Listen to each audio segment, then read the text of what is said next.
নবীজি সাল্লাল্লাহু আলাইহি সাল্লাম 5টা কাজে কখনো বিলম্ব করতেন না। কয়টা? 5টা। জোরে বলেন কয়টা? 5টা।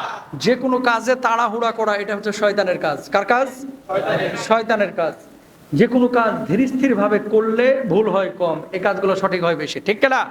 আর তাড়াহুড়া করলে কি হয়? এর ভিতরে ভুল বেশি হয়। তো এই জন্য আল্লাহ সুবহানাহু ওয়া তাআলা রাসূল বলেছেন যে কোনো কাজ করার আগে ধীর স্থিরতা অবলম্বন করো, তাড়াহুড়া করবা না। তবে 5 কাজের ক্ষেত্রে যত দ্রুত পারো তত দ্রুত করো, কখনো বিলম্ব করবা না। আল্লাহু আকবার বলেন না। 1 নাম্বার, ঘরে যখন মেহমান আসবে মেহমানদারি করতে কিন্তু দেরি করবা না। আর আমাদের এখনকার চিত্র কি, ঘরে মেহমান আসলে কিছু মানুষের মুখটা যেন আমুবিশের রাতের মতো কালা হয়ে যায়, ঠিক কিনা বলেন? খুশি হয় না, বেজার হয়, মেহমান আসার টাইম পাইলো না, পোলাটার পরীক্ষা কাল থেকে।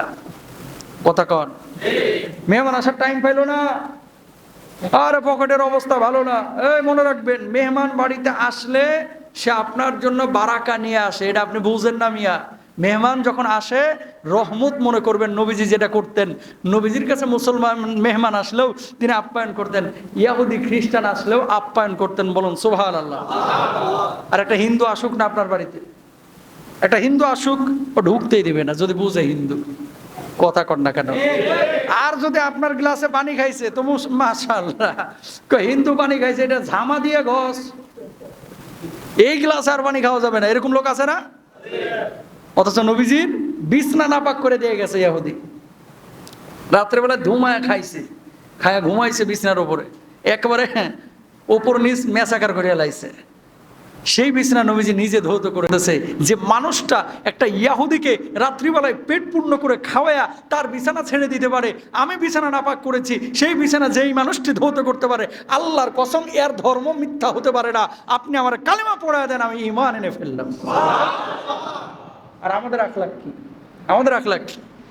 আর মুসলমান ফকিরও যদি পাশে হাইটা যায়, অনেকে ফকির পাকড়া আছে দেখবেন জামা টামা টানে সেট করে উঠে। হ্যাঁ, এত বড় সাহস, আমার মার দেওয়া পাঞ্জাবিতে হাত দিছস? কথা বলেন না কেন? আখলাক আছে আমাদের ভিতরে? মেহমান আসলে তাহলে আমরা কি হব? খুশি না বেজার? আরো জোরে বলেন খুশি। যদি বুঝেন যে এলাকায় কোনো মুসাফির আসছে, এই এলাকার মানুষের এইসব ওই ফিলিংস নাই, এগুলার ওয়াজ তো অনেক আগে থেকেই করতেছি, খাওয়ানোতে নাই, খাইতে রাজি আছি। কথা বলেন না কেন? অনেকে আছে আলহামদুলিল্লাহ খাওয়াও খায়। এই মুরব্বীদের বলছিলাম না যে টাইনে নিয়ে যায়, নিয়ে যে মাঝে মাঝে খাওয়াবেন, বারাকা দিবে কে? আল্লাহ সুবহানাহু ওয়া তাআলা। বেশি বেশি খাবার। আল্লাহর নবীর কাছে যতগুলো পছন্দের কাজ ছিল এর মধ্যে একটা গুরুত্বপূর্ণ পছন্দনীয় কাজ হচ্ছে মানুষকে খাওয়ানো। ডাইনিং টেবিলে খাবার পচে যাচ্ছে, তারপরেও মানুষের মাথায় এটা কাজ করে না যে যাই একটা প্লাস্টিকের বাটিতে পলিতে করে মুড়ায় নিয়ে যায় নিজের ফকিরে খাবারটা খাওয়াই দিয়ে আসি। এটা কিন্তু বাঙালি মানে চায় না। ও খাবার পচে যাক, ফ্রিজে নষ্ট হোক, বোঝে কাজের বরের হাত দিয়া ও ফেলাই দিবে, তারপরে মানুষকে দিতে চায় না। খবরদারি কাজ করবেন না। মেহমানদেরকে সম্মান করবেন, খাবার দাবার বেশি খাওয়াবেন, ইনশাল্লাহ বলেন। 2 নম্বর, আল্লাহর নবী মৃত ব্যক্তির দাফন কাফন করার ক্ষেত্রে দেরি করতেন না, তাড়াহুড়া করতেন না। মানুষ মারা যাওয়ার পরে আমরা দেরি করি যে আমেরিকা থেকে কখন ছেলে আসবে, রংপুর থেকে কখন মেয়ে আসবে, ইংল্যান্ড থেকে কখন বাবা আসবে, মা আসবে, তারপরে দাফন হবে। না না না, মানুষ যখন মারা যাবে দ্রুত দাফন কাফন করবেন। আল্লাহর নবী বলছেন দ্রুত দাফন কাফন করলে আল্লাহ রব্বুল আলামিন আপনারাও সওয়াব দিবেন। বলুন সুবহানাল্লাহ। যারা জান্নাতে অংশ নেবেন তো উহুদ পরিমাণ, পাহাড় পরিমাণ সম্পদ যদি আল্লাহর রাস্তায় খরচ করা হয়, আল্লাহ সুবহানাহু ওয়া তাআলা যে সওয়াব দিতেন আপনার আমলনামায়, সেই সওয়াবের ব্যবস্থা করে দেবেন। সুবহানাল্লাহ। তাহলে এই সমস্ত কাজে দেরি করবেন না। 3 নাম্বার, আল্লাহর নবী বলছেন কুমারী মেয়ে যদি ঘরের মধ্যে থাকে, মেয়ের ব্যবস্থা, বিবাহের ব্যবস্থা তাড়াতাড়ি করবেন, দেরি করবেন না। আর এখনকার আমার বাপরা তো আছে, মায়েরা তো আছে, হুজুর বয়স আর কত হয়েছে? কেবল তো হয়েছে 33। কথা কন না কেন? মাস্টার শেষ হয়ে যাচ্ছে, অনার্স শেষ হয়ে যাচ্ছে, কই বয়স কত হয়েছে হুজুর? কেবল তো হয়েছে 33। আর বাকি কই দাঁত পড়ার পরে বিয়ে দিবা? কথা কন না কেন? এরকম লোক আছে না? ক্যারিয়ার ক্যারিয়ার, এখন কি হয়েছে? নিজের পায়ে আগে দাঁড়াক, ছেলে পাইকে গেছে ভাই, একেবারে মুরব্বি মুরব্বি হয়ে গেছে। কথা বুঝেন নাই? মুরব্বি হয়ে গেছে তারপরে বিয়ে দিতে চায় না। এরকম লোক আছে না নাই? জোরে বলে। ঢাকা বিশ্ববিদ্যালয়ে পড়া শেষ, মাস্টার শেষ, এমফিল করতেছে, পিএইচডি করতেছে, তারপরে বিয়ের কোনো ফিলিংস নাই। জানতে হবে দুইটা, একটা হচ্ছে হয় শারীরিক সমস্যা আছে আর না হলে খাসলত খারাপ। কথা বুঝেন নাই? হয় শারীরিক সমস্যা, না হলে কি আছে, খাসলত এদিক সেদিকে মানে খেপ খুব মারে আর কি। এরকম কিছু লোক আছে না নাই, জোরে বলেন। তো আল্লাহর নবী বলছেন ঘরের মধ্যে যদি কোন যুবক থাকে, যুবতী থাকে, যত দ্রুত পারো এটারে বিয়ে দাও। বিয়ে যখন আপনি দিবেন পাপের রাস্তাটা বন্ধ হবে, দৃষ্টিটা অবনমিত হবে। আর মেয়েদের ক্ষেত্রে আবার একটা কথা বলি, আপনাদেরকেও বলি, এই যে দ্রুত যারা বিয়ে দেন না, 30 বছর 32 বছর 33 বছর পরে মেয়েদের বিয়ে দেন, ম্যাক্সিমামই বাচ্চা কাচ্চা হইতে ঝামেলা হয়। শুধু আমার কথা না, ডাক্তারদেরও কথা। এরপরে হুজুরের কাছে খালি পানির বোতল নিয়ে ঘুরে, হুজুর একটু পড়া দেন, পড়া দিব কি, ওখানে তো আগেই কাম সেরে এলাইছেন আপনি।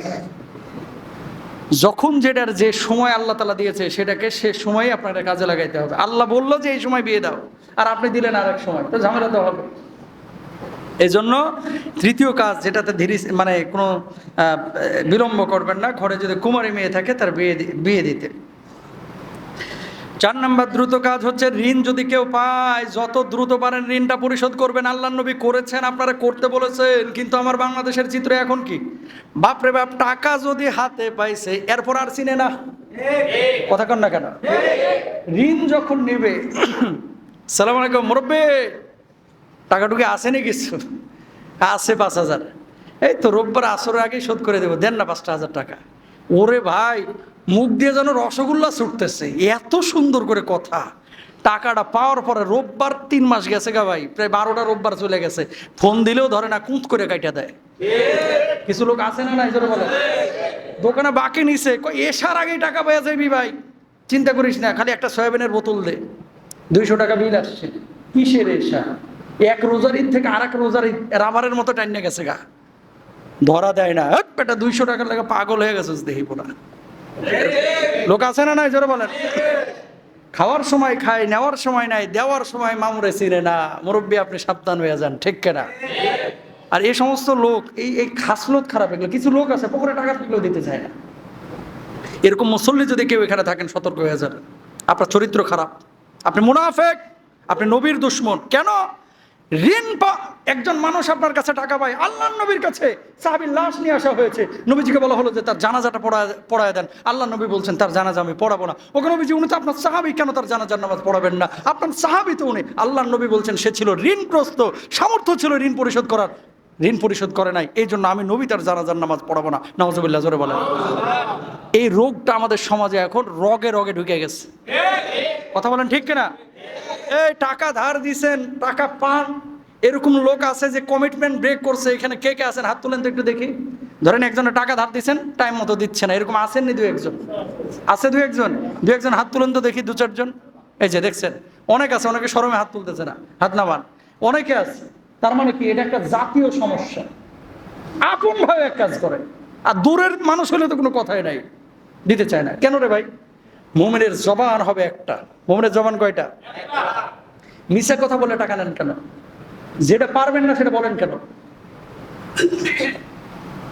আজকে থেকে ওয়াদা করবেন, হুজুর জীবন চলে যাক, কমিটমেন্ট ব্রেক করবো না। হ্যাঁ, 2-1 জনের এমনটা হইতে পারে যে রোববারে দেওয়ার কথা, সোমবারে দেওয়ার কথা, বিপদে পড়ে গেছি টাকার।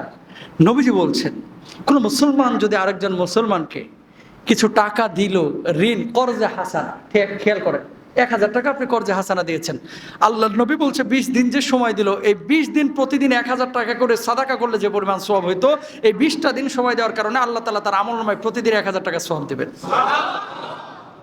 এরপরে নবীজি কি বলছেন? 20তম দিনে টাকাটা দিতে পারলো না, আবার 5 দিন বাড়াইলো, যে ভাই আর 5টা দিন সময় দেন। কেউ যদি ইহসান করে ওরে 5টা দিন সময় দেয়, আল্লাহর নবী বলছে এবার প্রতিদিন 1000 টাকা না, এবার প্রতিদিন 2000 টাকা সওয়াব। এই হাদিস বললো এখন বিপদ। হুজুর তাহলে তো ভালোই শুনাইছেন, এতদিন ছিল 1 মাস, এখন মেয়াদ বাড়ানো রাবারের মতো টাইনে 3 মাস। সেই নবী পৃথিবীর বুকে আসলেন, 62 বছর থাকলেন, একটা বেলা ঠিক মতো ঘুমাইলেন না, একটা বেলা ঠিক মতো খাইলেন না। সে নবী উম্মতের জন্য এত কষ্ট করলেন, সে নবী নিজে নির্ঘুম রাত কাটালেন, সে নবী তায়েফে রক্তাক্ত হলেন, সে নবী ওহুদে রক্তাক্ত হলেন।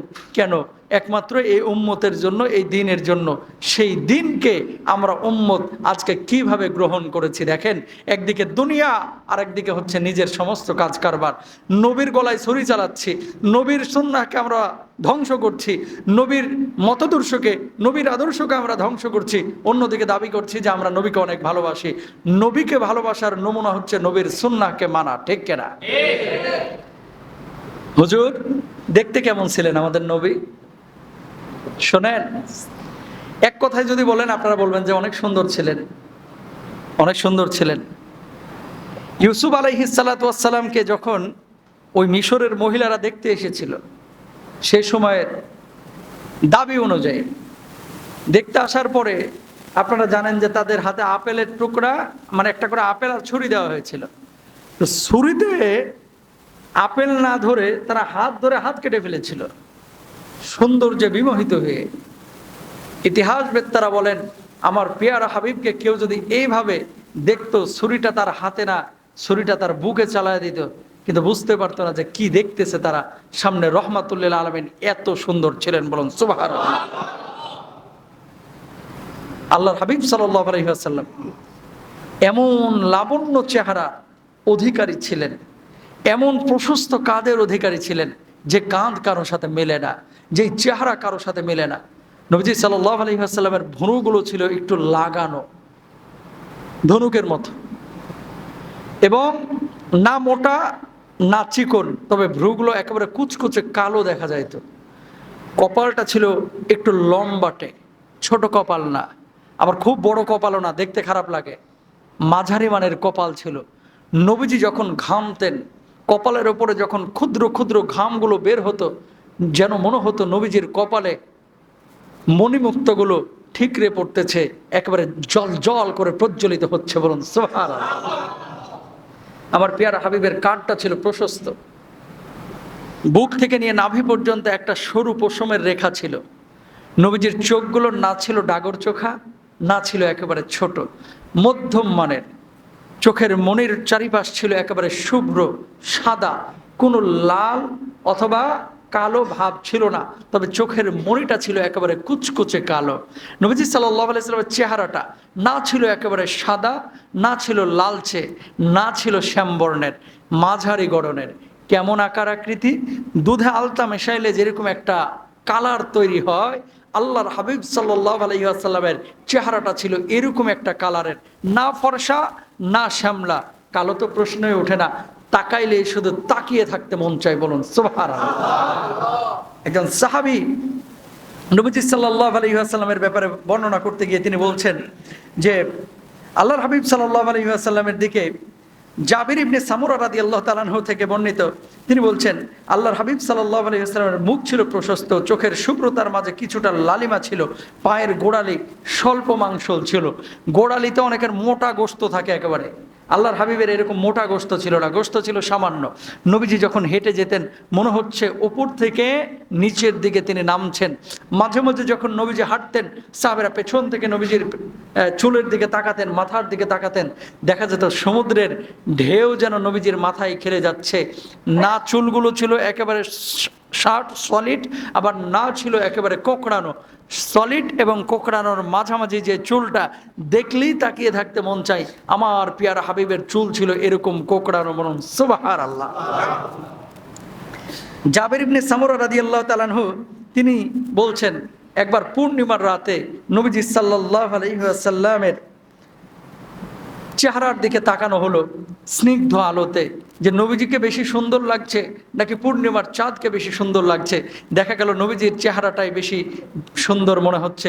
পূর্ণিমার চাঁদ নবীজির সাল্লাল্লাহু আলাইহি ওয়াসাল্লামের চেহারার কাছে ফিকে হয়ে গেছে।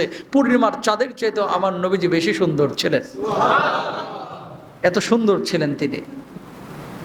শরীরে এক্সট্রা কোনো মেদ চর্বি ছিল না, বুকের সাথে পেটটা ছিল একেবারে লাগানো, পিঠের মধ্যে কোনো এক্সট্রা গোশত ছিল না, পিঠের সাথে চামড়াগুলো ছিল লাগানো। নবীজি কখনো খালি গায়ে থাকতেন না, জামা কাপড় খুলতেন না, তবে নবীজির পিঠের উপরে একটা মোহরে নবুয়তের চিহ্ন ছিল, দাগ ছিল। আল্লাহু আকবার বলেন। নবীজির পিঠের মধ্যে আল্লাহ তাআলা এই মোহরে নবুয়তের দাগ দিয়েছিলেন। দেখতে কেমন? কবুতরের ডিমের মতো। হযরত সালমান ফারসি রাদিয়াল্লাহু তাআলা আনহু আল্লাহর নবী সাল্লাল্লাহু আলাইহি সাল্লাম যখন মদিনায় একবার কিছু খেজুর নিয়ে আসলেন, নিয়ে আসার পর আল্লাহর নবীকে বললেন, ওগো নবীজি, এই যে খেজুরগুলা নিয়ে এসেছে আপনি গ্রহণ করেন। আল্লাহর নবী বললেন, সালমান, এই খেজুরগুলো কিসের খেজুর?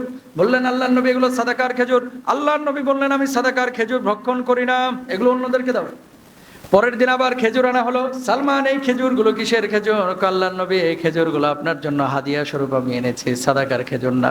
আল্লাহর নবী নিজে গ্রহণ করলেন, ভক্ষণ করলেন। ওখান থেকে কিছু খেজুর অন্যান্য সাহাবীদেরকে হাদিয়া আল্লাহর নবী দিলেন।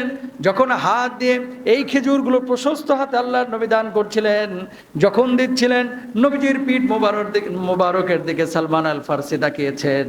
দেখতে পেলেন কবুতরের ডিমের মতো দুই কাঁধের মাঝখানে একটা চিহ্ন আছে, যার আশপাশে কালো কালো কিছু তিলের মতো দাগ আছে। ওই মোহরে নবুবতের সিলটা দেখার সঙ্গে সঙ্গে সালমান আল ফারসি বললেন, নবীজি, আপনি কালেমা পড়ায় দেন। পূর্ববর্তী কিতাব এবং আলোচনা থেকে আমি শুনেছি, এই চিহ্নটা যে মানুষের উপরে থাকবে সে যেন তেন কোনো মানুষ না, সত্য শেষ নবী। আপনি আমার কালেমা পড়ায় দেন, আমি বুঝে গেছি আপনি হচ্ছেন রহমাতুল লিল আলামিন। আল্লাহু আকবার। সাথে সাথে তিনি কালেমা পড়লেন, আশহাদু আল্লা ইলাহা ইল্লাল্লাহ ওয়া আশহাদু আন্না মুহাম্মাদান আবদুহু ওয়া রাসূলুহু। ইসলাম কবুল করলেন। মোহরে নবুয়ত দেখে বলুন সুবহানাল্লাহ। কবুতরের ডিমের মতো।